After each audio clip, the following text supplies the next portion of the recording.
மதுரை மற்றும் திருச்சியில் டைட்டில் பூங்கா அமைக்கும் பணிகளுக்கு தமிழ்நாடு சுற்றுச்சூழல் தாக்க மதிப்பீட்டு ஆணையம் சுற்றுச்சூழல் அனுமதி வழங்கியுள்ளது.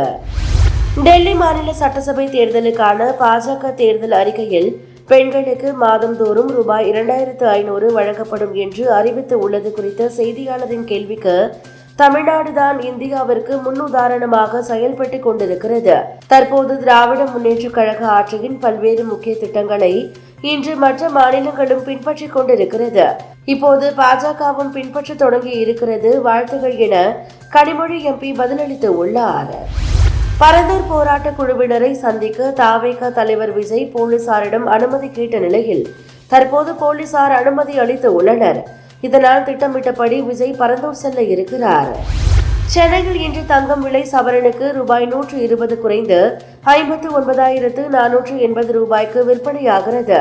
1 கிராம் 7,435 ரூபாய்க்கு விற்பனை செய்யப்படுகிறது. டெல்லி மாநில சட்டசபை தேர்தலுக்கான தேர்தல் அறிக்கையில் பாஜக பல இலவச திட்டங்களை அறிவித்ததற்கு இலவசங்கள் நல்லதல்ல என கூறிய பிரதமர் மோடி மன்னிப்பு கேட்க வேண்டும் என்று கெஜ்ரிவால் வலியுறுத்தியுள்ளார். கடும் குளிர் காரணமாக கேபிட்டல் கட்டிடத்தின் உள்ளரங்கத்தில் பதவியேற்க இருப்பதாக டொனால்ட் ட்ரம்ப் தெரிவித்துள்ளார். செய்தியாளர்கள் சந்திப்பின் போது ஆண்டனி பிளிங்கனை இனப்படுகொலை செயலாளர் கிரிமினல் என செய்தியாளர்கள் அழைத்தது பெரும் சர்ச்சையை ஏற்படுத்திய நிலையில் அவர்கள் குண்டுக்கட்டாக வெளியேற்றப்பட்டனர். காசா போர் நிறுத்தம் பணைய கைதிகள் விடுவிப்பு ஒப்பந்தத்திற்கு இஸ்ரேல் அமைச்சரவை ஒப்புதல் வழங்கியுள்ளது.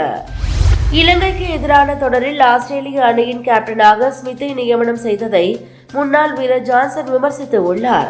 அது பிற்போக்குத்தனமான முடிவு என கூறியுள்ளார். சிஎஸ்கே அணியின் முன்னாள் வீரரான இலங்கையை சேர்ந்த தீக்ஷனா தனது நீண்ட நாள் காதலியை கரம் பிடித்து உள்ளார்.